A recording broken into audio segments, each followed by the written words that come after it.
शंकर बल प्रदान करते। दुनिया के लोग हंसेंगे शंकर जी पे जल चढ़ाने से क्या होता है? दुनिया के लोग हंसेंगे शंकर जी पर एक लोटा जल चढ़ाने से फल क्या मिलता है? एक लोटे जल की महत्वता क्या होती है? दुनिया के लोग हंसेंगे कि शंकर की आराधना का फल क्या होता है। दुनिया के लोग हंसेंगे कि भगवान शिव की भक्ति का फल क्या होता है। दुनिया के लोग हंसेंगे कि शंकर भगवान पर बेलपत्र चढ़ाने का फल क्या होता है। शंकर भगवान का गुणगान करने का फल क्या है। शिव को एक चावल का दाना शंकर को चढ़ाने का फल क्या है। एक बार मुख से पंचाक्षर मंत्र नमः शिवाय, षडाक्षर मंत्र ओम नमः शिवाय, श्री शिवाय नमस्तुभ्यम बोलने का फल क्या है। ये दुनिया के लोग हंसते हैं। पर जितने लोग हंसते हैं हम उनसे कहते हैं ये इतने जो पत्र यहाँ पर इकट्ठे होते हैं, थोड़े यहाँ रखें, आज पहले दिन यहाँ पर इतने पत्र, ये पत्र अलग। इन पत्रों को कभी मौका मिले और जिसके मन में संशय हो, जिसके मन में संशय हो कि शंकर करता क्या है, उसको एक बार इन पत्रों में कहीं ना कहीं इनका मोबाइल नंबर भी रहता है, इनका एड्रेस भी रहता है, तो उसको पढ़ा करो कि इन पत्रों से हमको ये मालूम पड़ता है कि शिव करता क्या है। देवता देते हैं पल्ला झाड़ कर और महादेव देते हैं छप्पर फाड़ कर। मेरा शंकर कभी कम नहीं देता, मेरा वो घड़दानी देता है तो छप्पर फाड़ कर देता है। चोर चोरी करने के लिए शिव जी के मंदिर में जाता है, अपना कपड़ा जलाकर उजाला कर कर चोरी का सामान ढूंढता है। शिव कृपा कर कर उसको कुबेर बना देते हैं। जो कुबेर की कुर्सी पर बैठा वो वही चोर है जो शंकर के मंदिर में चोरी करने गया था। पर शिव ने कृपा कर, वो घड़ी ने कृपा कर।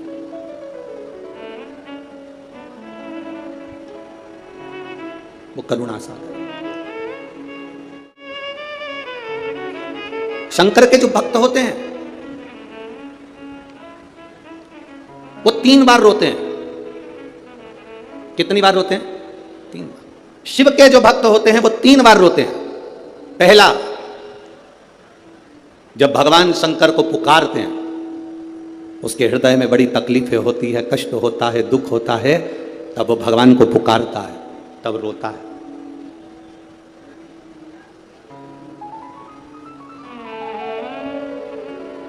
शिव के भक्त 3 बार रोते हैं। पहला, जब वो बाबा को पुकारता है दुख की घड़ी में, कष्ट की घड़ी में, तकलीफ की घड़ी में, तब वो बाबा को पुकारता है, तब रोता है। दूसरी बार, शिव का भक्त जब बाबा नहीं सुनते, बाबा नहीं आते, उसका दुख जब समाप्त नहीं होता और भगवान जब आते नहीं, उसका दुख जाता नहीं, शंकर का भक्त फिर रोता है।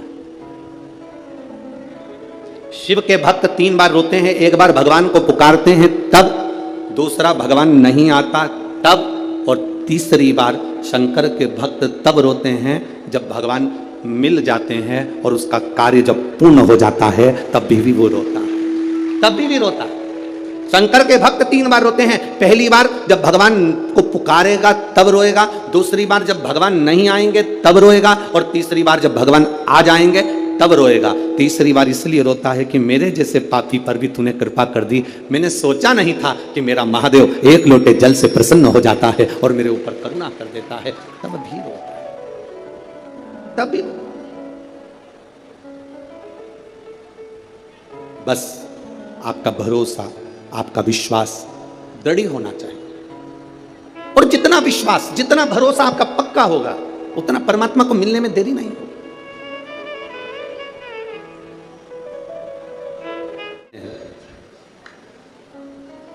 पार्वती जी को दूसरा वर देवादिदेव महादेव दे। एक वर दिया व्रत, नियम, साधना, तपस्या, तप करने वालों को शिव और शक्ति बल देते। दूसरा वर देवादिदेव महादेव माता पार्वती जी को दे। पार्वती, और देखो, बिना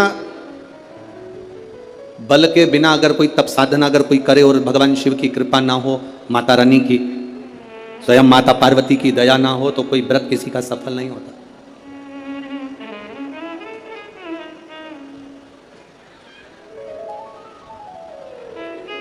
राजा प्रसेनजीत की 2 बेटी थी। एक का नाम था नेनुका और दूसरे का नाम था रेणुका। कितनी बेटियां? जम के बोलो जरा। 2।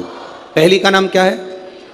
नेनुका, ना, एन, नेनुका पहली का नाम, और दूसरी का रेणुका, आर।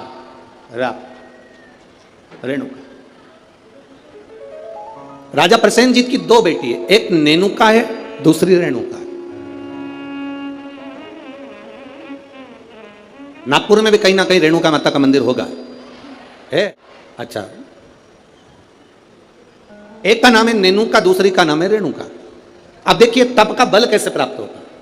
दोनों देवियों में विचार करिए, ये दोनों राजा प्रसेनजीत की दोनों बेटी है, रेणुका और नेनुका, ये दोनों बेटी राजा प्रसेनजीत।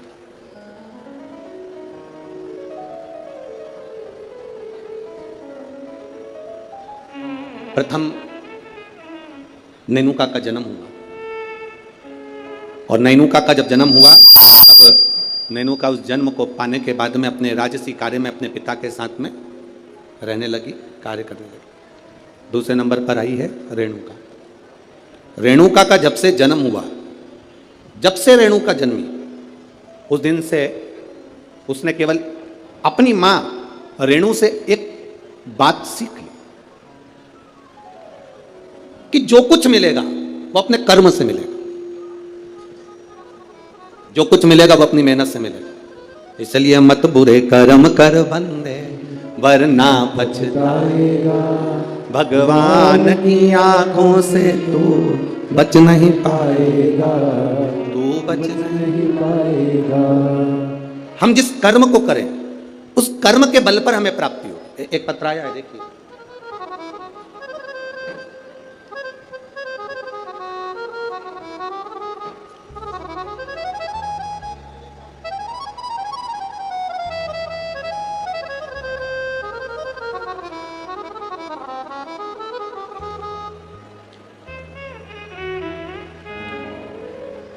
मैं पूनम लाला सेलोकर, गंगाबाग पारड़ी, गंगाबाग पारड़ी है, पारड़ी नागपुर। कहीं बैठी हो तो अपने हाथ हिला सकती हैं। मैं पूनम लाला सेलोकर, गंगाबाग पारड़ी नागपुर की निवासी हूँ। कहीं बैठी हो तो अपना हाथ हिला सकती हैं, जहाँ कहीं भी बैठी हो। मेरा मोबाइल नंबर यह है। मेरी शादी को 12 साल हो गए थे गुरुदेव, संतान का सुख नहीं था। मैंने नागपुर के सारे डॉक्टरों को दिखाया, पर डॉक्टरों के हिसाब से उन्होंने कहा था कि तुम्हें संतान कभी नहीं होगी। सारे इलाज की रिपोर्टें भी मेरे पास में हैं। क्यों? उसका कारण यह था कि मेरे गर्भाशय में 12 mm की गठान हो गई थी, और 12 mm की गठान बहुत बड़ी गठान होती है गुरुदेव। डॉक्टरों ने कहा कि इसका ऑपरेशन कर भी देंगे तो तुम्हारी बच्चादानी में गर्भ नहीं ठहर सकता, तुम्हारे बच्चा नहीं हो सकता। तब मेरी दीदी ने कहा, आस्था चैनल पर कथा आती है, कभी 1 बजे कभी 2 बजे आती है, उस कथा को श्रवण करो। मैंने 2022 में कथा श्रवण करना प्रारंभ करा। आपने पशुपतिनाथ के व्रत का वर्णन किया। 12 साल तक मेरे यहाँ औलाद नहीं हुई गुरुदेव। जब 12 साल संतान नहीं हुई तब पशुपति व्रत करना प्रारंभ करा। सफेद आंकड़े की जड़ का प्रयोग किया, और सफेद आंकड़े की जड़ को मैंने कमर में बांध भगवान शिव का भजन करना प्रारंभ करा। आपने पीपल के पत्ते का जो उपाय बताया वो मैंने किया, और गुड़ियारी रायपुर की कथा मैंने टीवी पर आसन लगाकर सामने टीवी को चालू कर पूरी कथा गुड़ियारी रायपुर की सुनी, और बाबा की कृपा से उसी महीने में मेरा गर्भ ठहर गया, और 17 जुलाई 2023 को मुझे पुत्र रत्न की प्राप्ति हुई है। मैं बाबा को यहाँ प्रणाम करने आई हूँ। कहीं बैठी हैं क्या? बच्चा लाए हैं? बच्चा लाए हो ले आओ, अगर लाए हो तो लेकर आ सकते हो। गुरुदेव, डॉक्टर के हिसाब से मेरे यहाँ कभी संतान का सुख नहीं था, उनके हिसाब से मुझे औलाद नहीं हो सकती थी, पर बाबा देवादिदेव महादेव पर जो विश्वास किया, भरोसा किया, जल चढ़ाया, जल का आचमन किया, ये शिव की कृपा से मुझे संतान की प्राप्ति हुई। ये शिव तक। एक पत्र और बड़ा सुंदर आया, देखिए।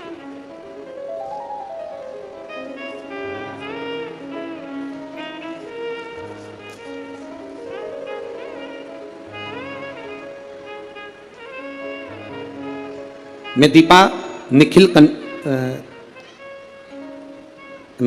निखिल कनाटे, शांतिनगर, कावलापेट है, कावलेपेट। अरे तुम समझ गए ना? हाँ बस ठीक है। नागपुर मेरा प्लाट नंबर 143। बहुत जोरदार। कहीं बैठी हैं? कहीं बैठी हो तो हाथ हिला सकती हैं। कहीं पर बैठी हो तो हाथ हिला सकती हैं। मैं दीपा निखिल, कनाटे, शांति नगर,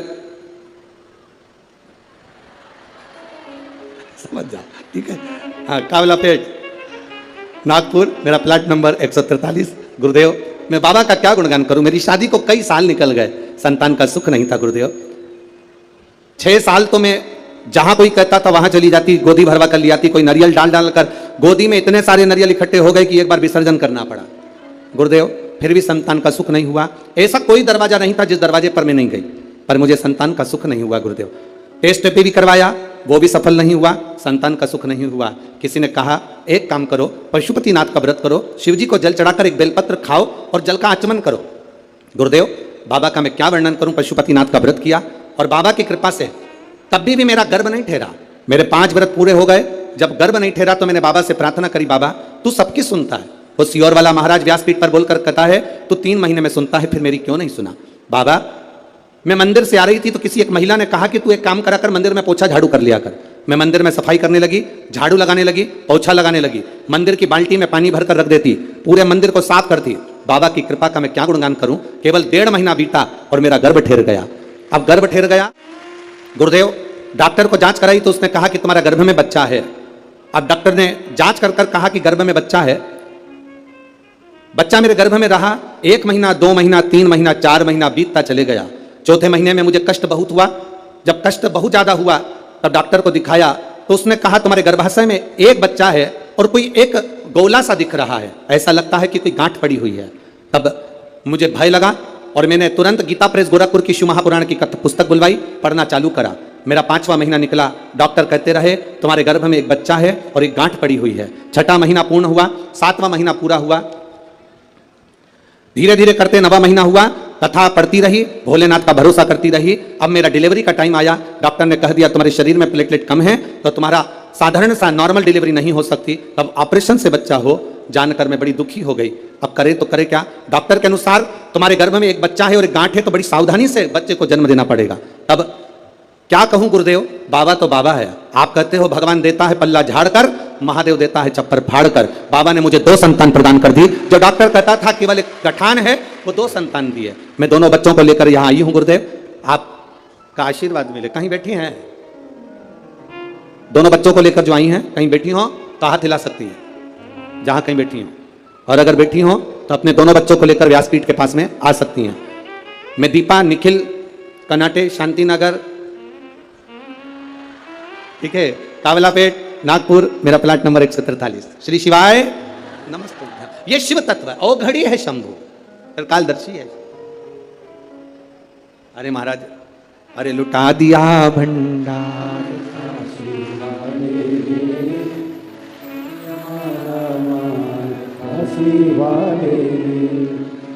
एक बात तो है, जितने लोग कथा सुनने आए हैं तुम पूरे की पूरे भजन याद करके आए हो, पक्का। बहुत बहुत साधुवाद। और एक बात तो है, विदर्भ विदर्भ है और नागपुर नागपुर है।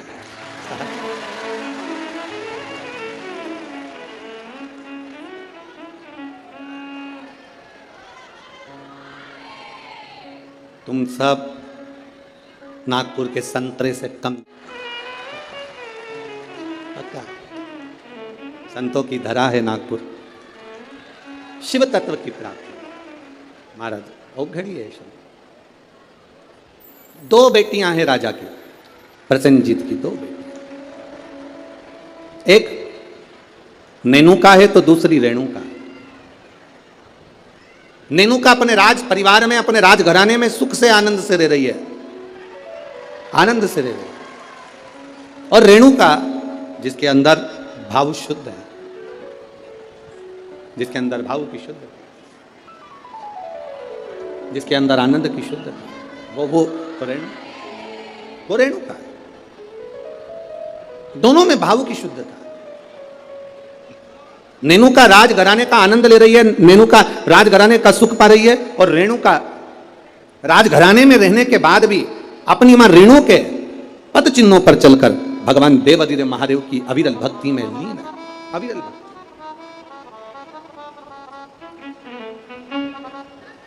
शिव भक्ति में लीन है वो। समय जाता जाता है,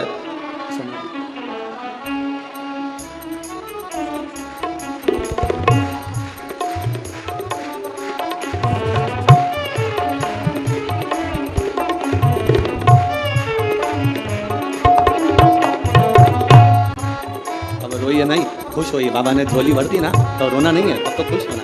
आप भी मत रो।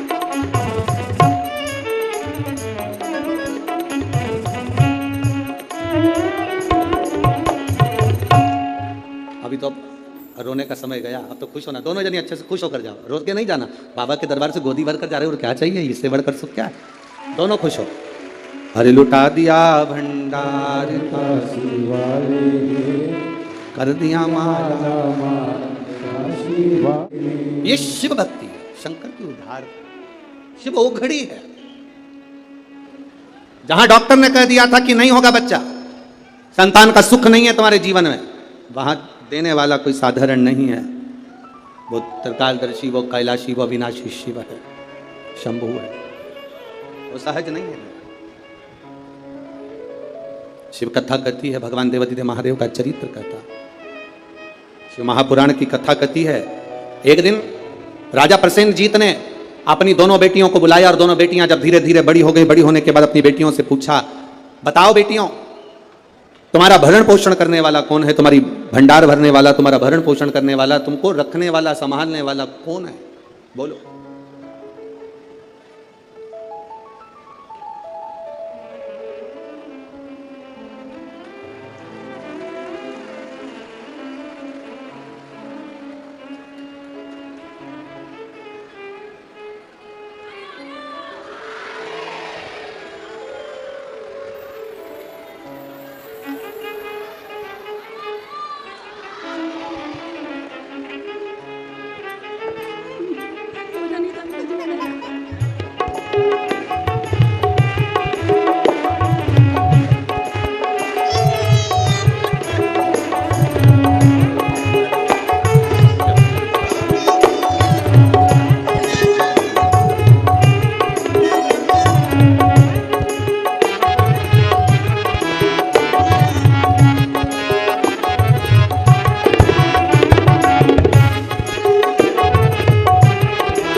ये वही है जिसको कहा गया था कि गठान है, और बाबा की कृपा से एक नहीं, जब देता है तो छप्पर फाड़ कर देता है। ये शिव तत्व है, शिव भक्ति है। नेनुका और रेणुका दोनों से पूछा गया, प्रसेनजीत ने दोनों से पूछा, ये बताओ। प्रसेनजीत पूछ रहे हैं कि इस तुम्हारे जीवन का ये भरण पोषण कौन कर रहा है।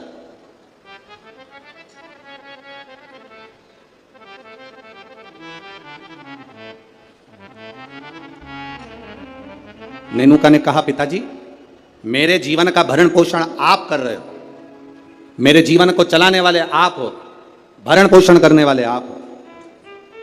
अब राजा प्रसेनजीत ने अपनी बेटी रेणुका से पूछा, रेणुका तू बता कि ये भरण पोषण तेरा कौन कर रहा है।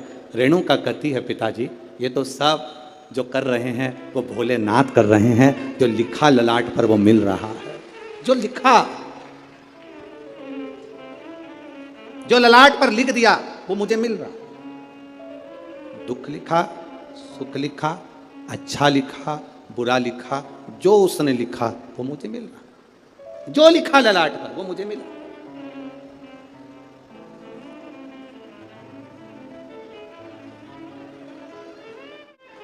और तेरी कृपा बिना ना हिले एक भी अणु, लेते हैं श्वास तेरी कृपा से तनो तनो। जो ललाट पर लिख दिया वो कोई टाल ना सका। हाँ, ललाट पर लिखा हुआ अगर कोई टाल सकता है तो केवल एक है, वो देव अधिदेव महादेव है, वो टाल सकता है। एक पत्र आया है, देखिए उस पत्र में उसने लिखा, मैं दीपिका अविनाश ठाकुर रामटेक से हूं।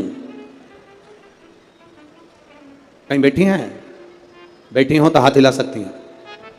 आप ही हैं? दोनों हाथ हिला दो एक बार। हाँ, श्री शिवाय नमस्तुभ्यं। मैं दीपिका अविनाश ठाकुर रामटेक से हूँ। मेरे बाबा के 3 अनुभव मैं बताना चाहती हूँ गुरुदेव, में क्या वर्णन करूँ। मेरी मामी को जो रजनीबेस रामटेक में है, उनको कैंसर हो गया और कैंसर होने के बाद में उनका नागपुर में इलाज चला। नागपुर से इलाज कराने के बाद उनको दिल्ली ले गए। दिल्ली ले गए तभी भी उनका कैंसर ठीक होने को नहीं। गुरुदेव अब करें तो करें क्या? तब बाबा देवादिदेव महादेव पर विश्वास रखकर दिल्ली से दिखाने के बाद में वो ऑपरेशन का बोले पर हम उनको लेकर आए और गुरुदेव शिवजी पे चढ़ी हुई बेलपत्र उनको खाने के लिए देने लगे। शंकर पर चढ़ा हुआ जल उनको पीने के लिए देने लगे। मैं बाबा का क्या गुणगान करूं गुरुदेव। आज बाबा की कृपा से जो मेरी मामी जी को कैंसर हो गया था वो पूर्ण तरह से ठीक है, इसलिए मैं बाबा को यहाँ नमन करने के लिए। आराम है बाबू?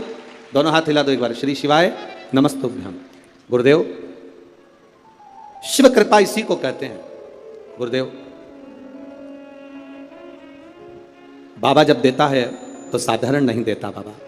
गुरुजी आप कहते हो कि सारी समस्या का एक लोटा जल है हल, पर निवेदन करूं गुरुदेव बेलपत्री में भी वो बल है कि साधारण व्यक्ति उस बेलपत्र को समझ नहीं सकता। ये शिव तत्व की प्राप्ति। बैठिए बहन।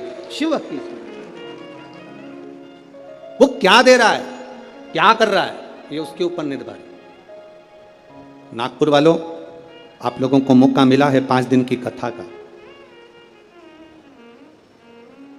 जितने दिल से, हाँ लोग कहेंगे तुमसे भीड़ बहुत है, बहुत गर्दी है, बहुत भीड़ है, बहुत गर्दी है, तो भी कह देना कि वो हमें जहाँ जगह मिले वहाँ बैठकर दिल से जितनी देर मिले उतनी देर की कथा श्रवण कर कर उसको एक बार अपने मन की बात कहकर जरूर जाना। वो 3 महीने में क्या देगा ये उसके ऊपर नहीं, वो क्या देगा वही जान सकते। भगवान ने अगर आपको धन दिया है तो बन सके जो शिव भक्त यहाँ पर आए उनको दोनों हाथों से कुछ जो बन सके, पानी हो, फलाहार हो, बिस्कुट हो, कुछ भी सामग्री एक बार उनका मुंह झूठा जरूर कराओ और लिख कर रखना अपनी डायरी में कि मैंने 5 रुपए का पानी पिलाया था। 3 महीने इंतजार मत करना, 1.5 महीने में इंतजार कर कर बताना कि वो 5 रुपए का जो पानी पिलाया वो 3 गुना हुआ कि नहीं हुआ, 4 गुना हुआ कि नहीं, उसका फल क्या, क्या मिल रहा है, क्या प्राप्त होगा, वही तो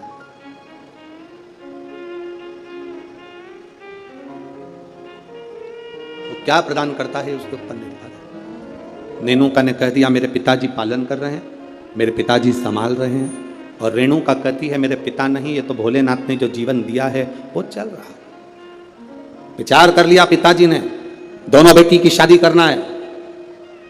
एक बेटी के हृदय में शिव समाया हुआ है, एक बेटी के हृदय में ज्ञान समाया हुआ है, वैराग्य त्याग संत का भाव समाया हुआ है, और दूसरी बेटी के हृदय में जानती है कि मेरे पिता संचालन कर रहे हैं तो इसको कोई राजसी राजा ही इसको परणाएगा, इस बेटी का विवाह किसी राजा के साथ करूंगा, बेटी का विवाह में राजा के साथ करूंगा। जब भरोसा प्रबल हो जाता है, विश्वास दृढ़ हो जाता है, तब परमात्मा की प्राप्ति का केंद्र बन जाता है।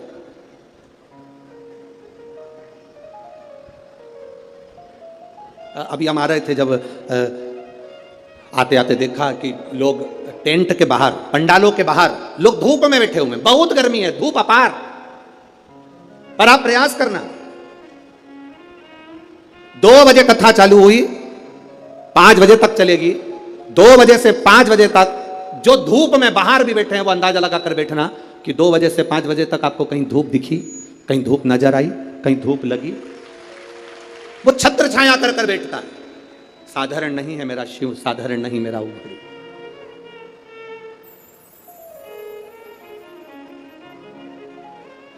कोई कह रहे थे कि गुरुजी आदरणीय आमदार जी मोहन मते जी कथा करा रहे हैं, हम कह रहे हैं मोहन मते जी नहीं, ये तो नागपुर वालों का जो भाग्य प्रबल हुआ, और मोहन मते जी की जो धर्म पत्नी है श्रीमती सौभाग्यवती सविता मोहन जी मते, उनको धन्यवाद देंगे कि उनके पुण्य, कहीं उन्होंने शंकर की आराधना, मोहन मते जी तो शिव की आराधना बचपन से कर आ रहे हैं, बाल्यावस्था से, और ऐसा नहीं कि कोई शिवालय रह जाता हो। शिवरात्रि पर भी भगवान शंकर के मंदिर में जाना, श्रावण के महीने में शंकर की आराधना करना, शिव भक्ति को अपने हृदय में बिठाना, तो कहीं ना कहीं शंकर की जो करुणा हमारे पुण्य की। एक बच्चा एक गुल्लक भरता है तो फोड़कर गिफ्ट लाता है, फोड़कर जब गिफ्ट लाता है तो वह अपने प्रयोग में लेता है। जब हमारे पुण्य की गुल्लक भराती है तब जाकर अपने परिवार में, अपने क्षेत्र में एक बार शिव महापुराण की कथा हो पाती, तब जाकर कथा हो। श्री मोहन मते जी को मैं कहूंगा, आपके इस कथा से पूरे नागपुर क्षेत्र के ना जाने कितने कितने पुण्य प्रबल हुए होंगे, और ये नागपुर वासियों ने ना जाने कितना एक लोटा जल चढ़ाया होगा, तब जाकर ये 5 दिन की शिव महापुराण की कथा यहाँ पहुंची। ये कोई सहज है पुराण?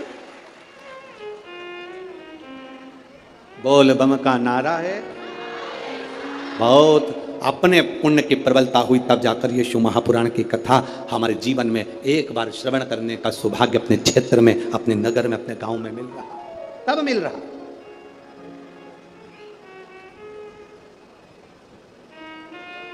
अब बेटियां किसको बिहा दी जाए, बेटी किसको दे दी जाए? कर्म का फल देखिए, जो भगवान देवादिदेव महादेव ने माता पार्वती को कहा था कि जो मेहनत करता है, पार्वती जो संकल्प ले लेता है, जो नियम ले लेता है, जो व्रत करता है, उसके व्रत का फल हम स्वयं देते हैं।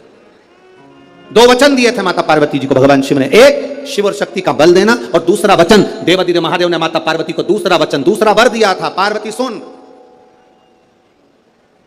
संसार में रहने वाली नारी, पुरुष, बच्चे, बूढ़े, इस मृत्यु लोक में जो रह रहा है, संसार में अगर उसके जीवन में कभी दुख की एक घड़ी भी आई है तो उसके कर्म से आई है।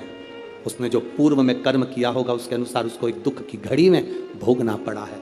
पर उस दुख की घड़ी में पार्वती, अगर उसने भूलवश भी मुझे याद किया, शंकर कहते हैं मैं उसी क्षण उसके दुख को मिटाने के लिए संसार सागर में पहुंच जाऊंगा। मैं वचन देता हूं।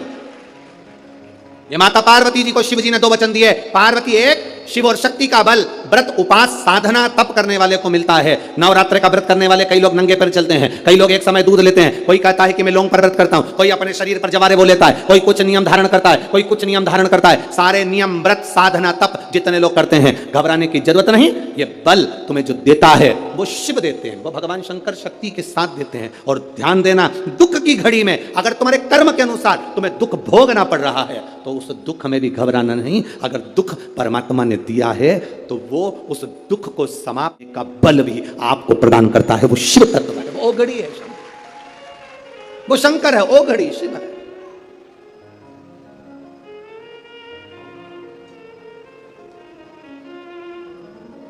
वो शंभु है। आपके बल को जो बढ़ा रहा, आपके विश्वास को जो दृढ़ कर रहा। महाराज राजा प्रसेन ने विचार कर लिया, दोनों बेटी का विवाह करना है। नेनुका का विवाह करूंगा किसी राजा के साथ और रेणुका का विवाह करूंगा किसी ऋषि के साथ। नेनुका सहस्त्रार्जुन को दी गई, जिसकी हजारों भुजाएं थी, खूब राजसी ठाठ था, खूब बल था। नेनुका सहस्त्रार्जुन को दी गई, जितने रावण को भी अपने काबू में कर रखा था। ढेर बल था सहस्त्रार्जुन के पास में, ढेर संपदा थी सहस्त्रार्जुन के पास में। बड़ा प्रबल, बड़ा वीर राजा था सहस्त्रार्जुन, बड़े प्रबल थे सहस्त्रार्जुन। सहस्त्रार्जुन साधारण नहीं थे, बड़े प्रबल, बड़े वीर। जो रावण को भी अपने कब्जे में रखता हो वो साधारण नहीं हो सकता है।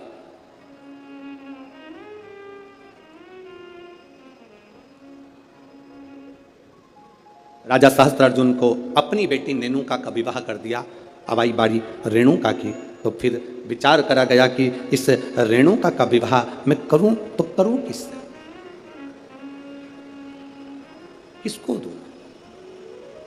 तब कहा, बेटी जितनी तू शंकर की आराधना करती है, जितनी तू शिव जी की उपासना करती है, तेरा पति भी शंकर की आराधना करने वाला होना चाहिए।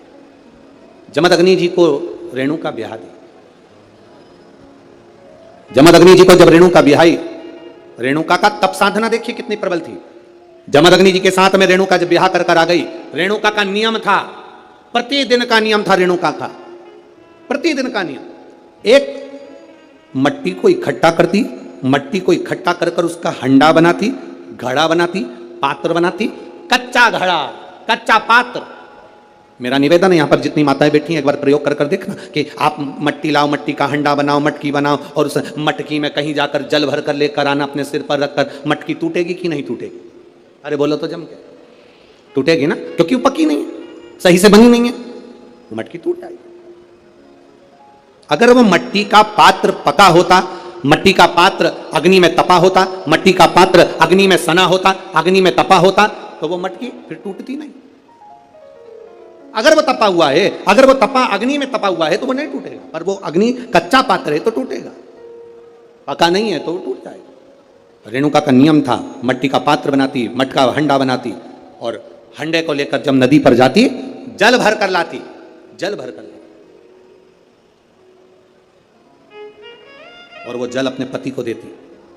जमदग्नि जी को जल देती, जमदग्नि जी भगवान शिव को समर्पित करते। ओम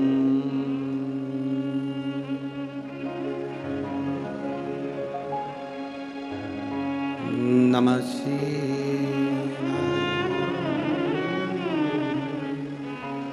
ओम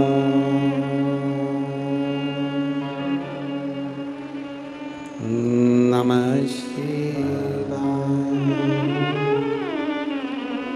ओम नमः शिवाय। घड़ा लाई, जमदग्नि जी को दिया, जमदग्नि जी ने शिव जी को समर्पित किया। कच्चे घड़े में जल भरना, लाना, शंकर जी के लिए अपने पति को देना, समर्पित करना।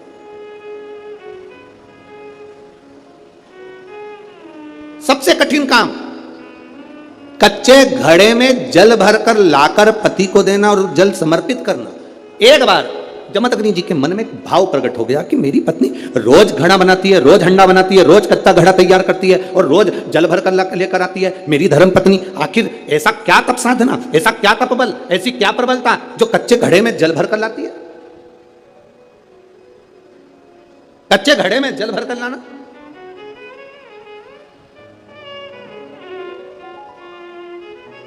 मेरी जीजियों, एक बात अपने जीवन में उतार कर रखना, कभी जिंदगी में अगर कभी ऐसा योग लगे, कभी तुम्हारे जीवन में कभी ऐसा लगे, अब तो थोड़ी शरद चालू हो गई, ठंडक चालू हो गई, तो मट्टी के पात्र का जल से शिव का अभिषेक कभी तो नहीं हो सकता, पर बैसाख महीने में, ज्येष्ठा महीने में कभी मौका लगे अपने जीवन में और तुम्हें लगे कि मेरे जीवन में दुख नहीं हो रहा, मेरे दुख जा ही नहीं रहा, तो 5 बेलपत्र,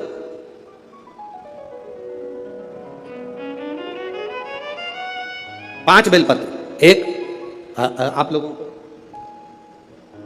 देखो, इस पत्र में शिवलिंग लगा हुआ है तो हम आपको इसी से समझा देते हैं। एक बेलपत्र जिसकी डंडी का भाग जल जहां से बहकर बाहर निकल रहा है, अशोक सुंदरी का स्थान देखा है ना सब लोगों ने, बस उसी स्थान पर पहली बेलपत्र। दूसरी बेलपत्र पार्वती जी के स्थान पर, अर्थात जो जलाधारी है वहां पर। तीसरी बेलपत्र शंकर भगवान के शिवलिंग के सम्मुख में जहां आप बैठे हो वहां बैठकर डंडी का भाग विपरीत दिशा में रखकर, तीसरा बेलपत्र।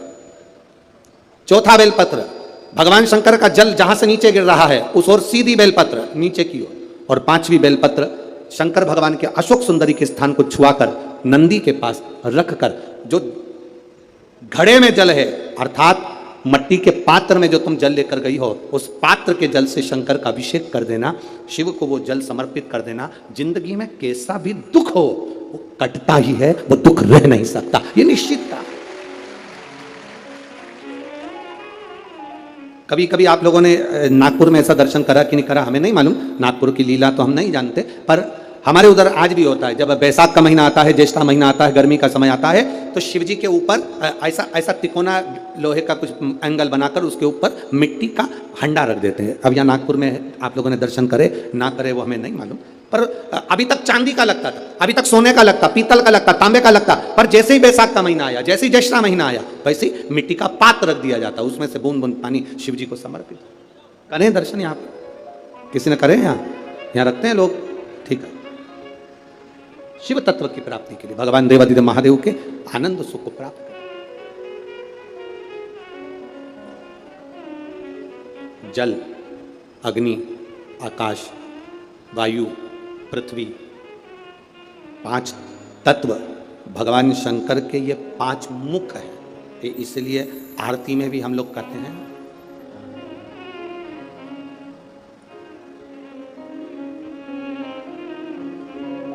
पंचानंद भोले पंचानन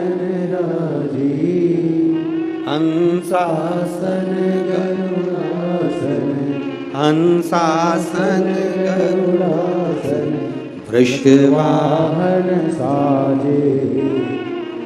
ओम जय शिवा ओंकारा दो भुज चार चतुर भुजे 10 भुजे अति सोहे।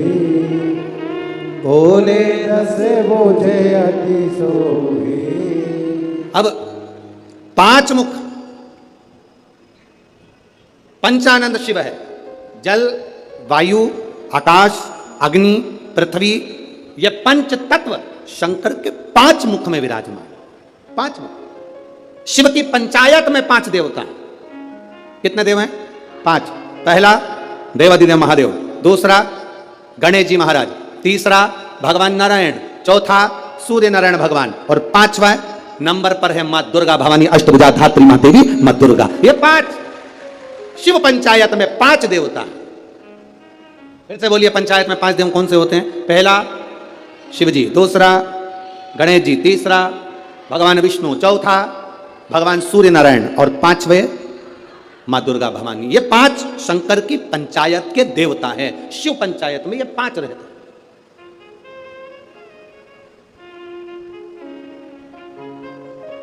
नागपुर में कथा कितने दिन की मिली? 5 दिन की। सावन में जब 5 सोमवार पड़े तो समझ लेना शंकर भगवान की बड़ी कृपा होने वाली है।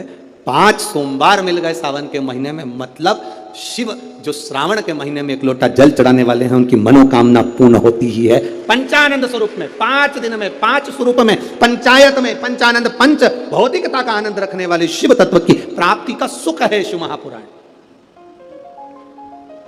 कई लोग कहते हैं गुरुजी 7 दिन की कथा करते हो, कभी 5 दिन की। आखिर 5 दिन की कथा का फल क्या है? हम कहते हैं कभी सुनिए, बैठिए पंडाल में जहां जगह मिल जाए वहां बैठकर कथा का रस तत्व ग्रहण करिए, और जब जाओ आरती हो जाए, कर्पूर गौरम हो जाए, तब यहां तो उस रज को कभी शरीर पर लगा। एक पत्र आया, एक लड़के को ब्लड कैंसर हो गया, देखिए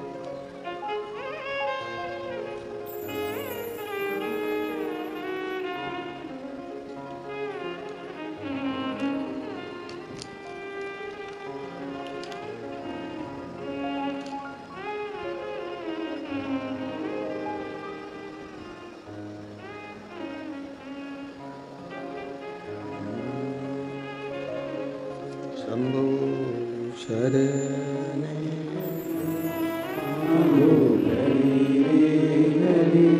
दुख काटो दया करी न दर्शन आपो। शरण पड़ी मांगो घड़ी रे घड़ी दुख काटो। अब वो कैंसर वाला तो पत्र ढूंढना पड़ेगा, ये पत्र भी अच्छा है। मेरा नाम भसीजा शुभम विलास पोटुआर,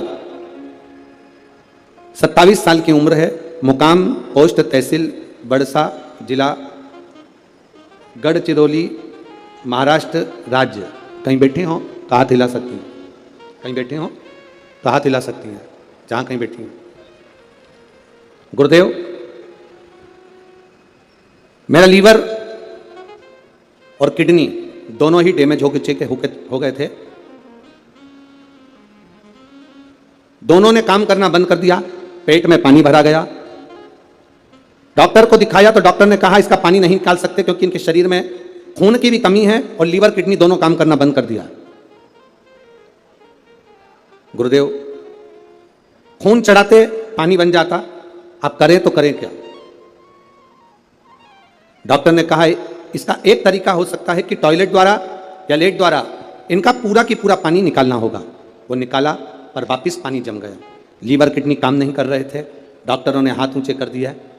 डॉक्टरों का कहना था इसका कोई इलाज नहीं है, आप किसी भी हॉस्पिटल में ले जाओ, बड़े से बड़े हॉस्पिटल में ले जाओ तो इनका किडनी लीवर का या तो बदला जाए तब कुछ काम करे, परंतु इनका कोई फल नहीं है। हम उनको घर ले आए गुरुदेव, किडनी लीवर काम नहीं कर रही। डॉक्टर ने कहा आप ले जाओ, पर मन नहीं माना। हमने दूसरे हॉस्पिटल में उनको भर्ती करा, वहां पर भी इलाज चालू हुआ पर आराम नहीं लगा क्योंकि किडनी लीवर दोनों बेकार हो चुके थे। तब किसी ने कहा कि शिवजी को जल चढ़ाओ, वो जल लाकर इनको पिलाओ और एक बेलपत्र इनके नजदीक में रखो। हमने वही करना प्रारंभ करा। देव आदिदेव महादेव को जल चढ़ाते, वो जल इनको आचमन कराते। बाबा का कृपा का मैं क्या वर्णन करूं गुरुदेव। 2 अक्टूबर 2023 को बाबा की कृपा से उनकी तबीयत में सुधार आना प्रारंभ हुआ और 8 अक्टूबर को बाबा की कृपा से वो ठीक हो गए। बाबा की कृपा से उनका लीवर और किडनी दोनों काम करना प्रारंभ कर दिए। ये शिव तत्व है, ये शंकर योग घड़ी। कहीं बैठे हो तो हाथ हिला सकते हैं, है क्या? हाँ जी, हाथ हिला दो एक बार। ठीक है, हाथ हिला दीजिए। श्री शिवाय नमस्तुभ्यम। वापिस हाथ हिलाओ एक बार। हाँ, वापिस हिलाइए। श्री शिवाय नमस्तुभ्यम। बैठिए। हर हर।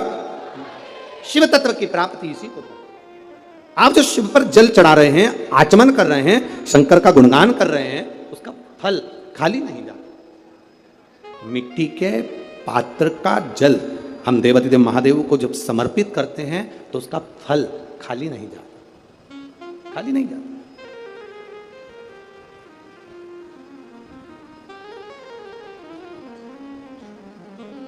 हरि शंभु शरणे पड़ी, मांगू घड़ी रे घड़ी, दुख काटो दया करीन दर्शन आभो। महाराज, शिव महापुराण की कथा कहती है, रेणुका देवी कच्चे घड़े में जल भर कर लेकर आती, अपने पति को देती और जमदग्नि जी उस जल को लेकर शिव जी को समर्पित करते। पर उनके चित्त में यह बात बैठ गई, आखिर इसकी दृढ़ता, इसकी भक्ति कितनी प्रबल होगी कि कच्चे घड़े में पानी नदी से यहां तक आ गया और कच्चा घड़ा टूटता नहीं। जब तक शिव जी को जल नहीं चढ़ाते तब तक वो घड़ा समाप्त नहीं होता। आखिर इसकी भक्ति किसकी है? इस रेणुका ने भक्ति किसकी करी? किसकी भक्ति करी? ये रेणुका किसको भजती है? क्या देखा जमदग्नि जी ने कि आज रेणुका ने मट्टी का जो घड़ा बना रही है, जमदग्नि जी क्या देख रहे हैं कि मट्टी के घड़े को बनाकर पास में पार्थिव शिवलिंग का निर्माण कर रही है। एक शिवलिंग का निर्माण कर रही है, पार्थिव शिवलिंग।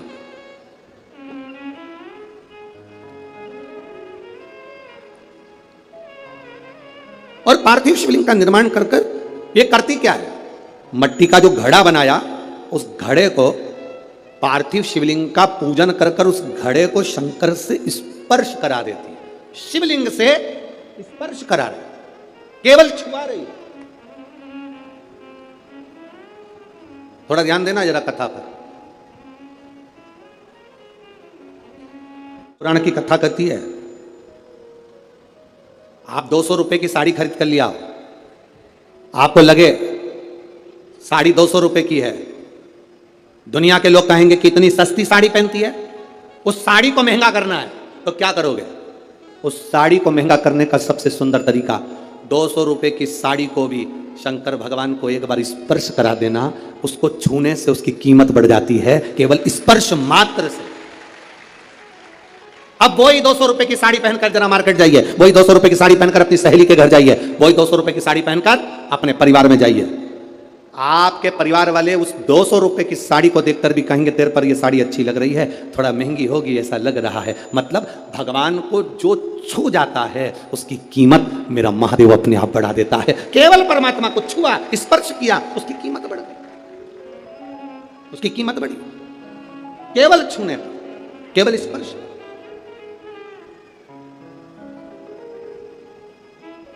अरे भाई, शिव महापुराण की कथा कहती है, जैसे किसी के यहां कोई मर जाता है तो पूरे परिवार में सूतक लग जाती है। बोलो री जी जी सही है कि गलत है? अरे बोलो तो जम के। लगती है ना?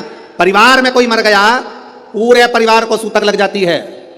जैसे मरने की सूतक पूरे परिवार में लगती है, उसी तरह परिवार का एक व्यक्ति भी अगर शंकर की कथा सुनता है तो पूरे परिवार को पुण्य लग जाता है। पूरे परिवार, एक व्यक्ति भी अगर कथा श्रवण कर रहा है, परिवार का एक कोई मरता है तो पूरे परिवार में सूतक लगती है। उसी तरह हम कोई अच्छा काम करते हैं, शिव जी को एक लोटा जल चढ़ाते हैं, कथा श्रवण करते हैं, भूखे को भोजन, प्यासे को पानी पिलाते हैं, तो उसका जो पुण्य का जो फल है वो किसी एक को नहीं, घर का एक व्यक्ति करता है और पूरे खानदान को उसका पुण्य फल प्राप्त हो जाता है। पूरे खानदान,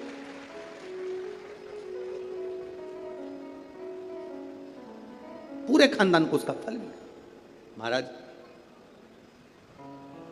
शिव कथा कर रही है।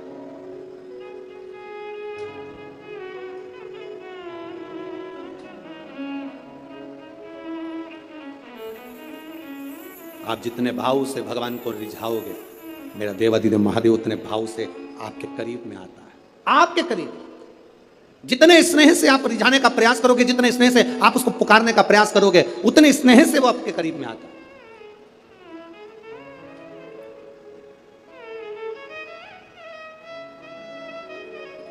कभी कथा के पंडाल में अगर बैठकर कथा सुन रहे हो, या टीवी के सामने सुन रहे हो, मोबाइल पर कथा सुन रहे हो, इस नागपुर की धरा से पवित्र शिव महापुराण की कथा, 5 दिवसीय शिव और पार्वती शिव महापुराण की कथा सुन रहे हो, उसके नियम को धारण कर करके मैं कथा पंडाल में बैठकर कथा सुनूं, कथा पूरी होने के बाद भूमि को प्रणाम कर कर, नमन कर कर, अपने हृदय से उसको नमन कर कर जाऊं, अपने हृदय की बात उससे कह कर जाऊं, तो कंकर शंकर सुनता जरूर है और कुबेरेश्वर महादेव झोली भरता जरूर है। आप दिल से कहें उसको,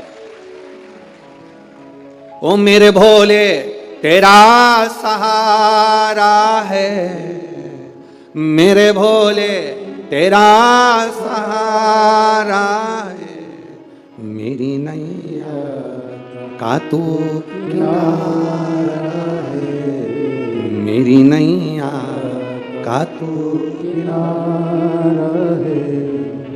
ये तेरी कृपा से मिला, ये तेरी उदारता से मिला, ये तेरी करुणा से मिला। कहो जमदग्नि जी ने देखा ये करती क्या, कच्चे घड़े में पानी कैसे ठहर सकता है,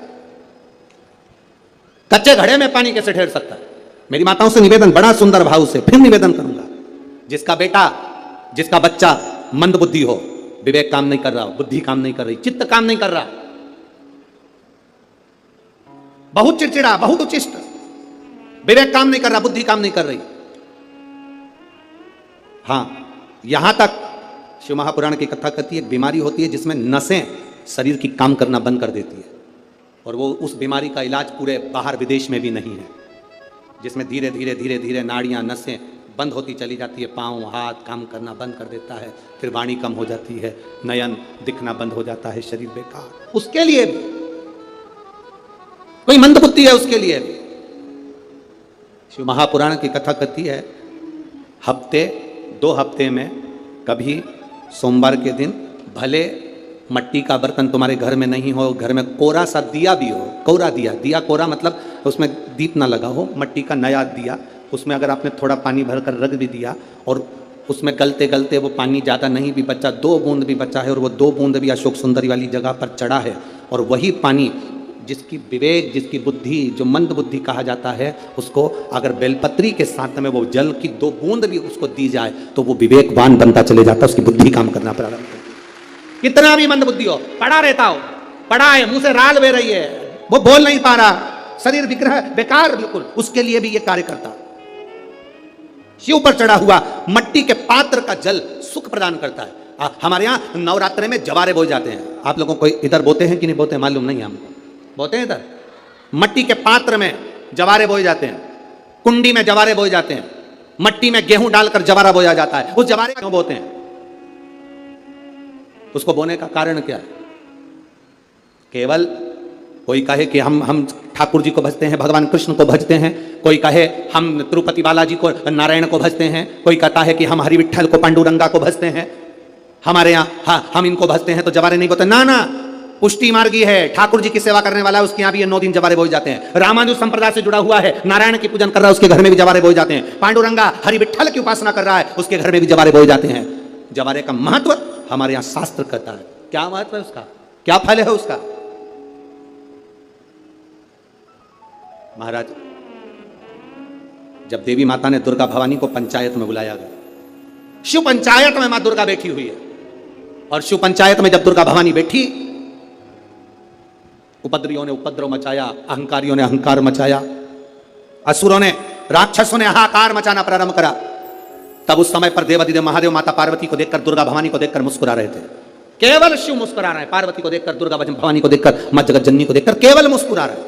तब देवता सूर्य नारायण ने भगवान शिव जी को देखकर हाथ जोड़कर प्रार्थना करी। भास्कर देव बोले, सूर्य नारायण बोले, बाबा मेरे मन के संशय को मिटा दीजिए। शिव जी ने पूछा क्या काम है, बोलो क्या चाहते हो? शंकर भगवान से सूर्य देव, भास्कर देव कहते हैं, प्रभु आपके मुस्कुराने का कारण क्या? भारत की भूमि पर जितनी जगह पर भी आप लोग कथा सुन रहे हो, आस्था चैनल पर, फेसबुक यूट्यूब पर जितने लोग कथा सुन रहे हो, बड़े ध्यान से सुनना कि जवारे क्यों बोए जाते हैं, नवरात्रि में जवारे की महत्वता क्यों होती है। क्यों बोया जाता है, मिट्टी में गेहूं डालकर क्यों उत्पन्न किया जाता है, उसकी महत्वता क्या है? सूर्य नारायण पूछ रहे हैं भगवान देवाधिदेव महादेव से। आप दुर्गा भवानी को देखकर मुस्कुराए, आप हंसे हैं, आपके चेहरे पर प्रसन्नता आई है, कारण क्या? और महाराज देवाधिदेव महादेव ने कहा, यहां भगवान विष्णु, गणेश जी, भास्कर देव, आप सब बैठे हो। असुरों ने आक्रमण कर दिया, असुरों ने आक्रमण करा है, और वह असुर आक्रमण कर दिए हैं तो वो असुर प्रवेश कर रहे हैं, उपद्रव मचाकर, हाहाकार कर कर नष्ट करने वाले हैं इस पूरी पृथ्वी को।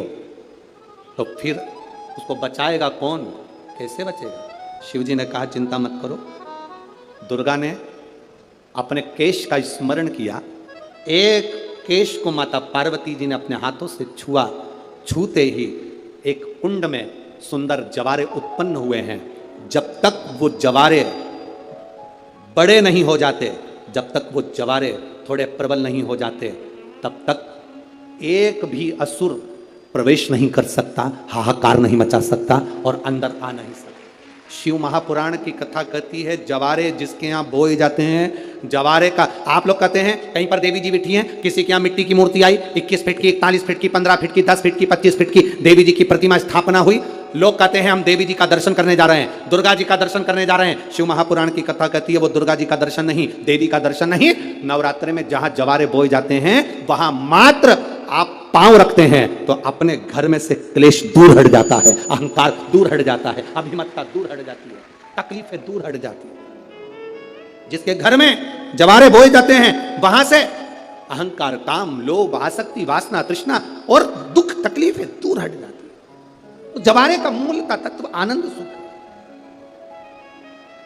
महाराज उसको समझने वाला समझ सकता। रेणुका घड़ा बनाकर शिव जी का स्पर्श कर रही है, केवल स्पर्श, मट्टी के पात्र में बला जाता है स्पर्श मात्र, सहज नहीं है शिव। उसकी भक्ति बड़ी प्रबल है क्योंकि उसके मस्तक पर गंगा विराजमान है और वो साधारण कृपा करने वाला नहीं, दुनिया को अमृत देने वाला है। शिव अमृत प्रदान करता है।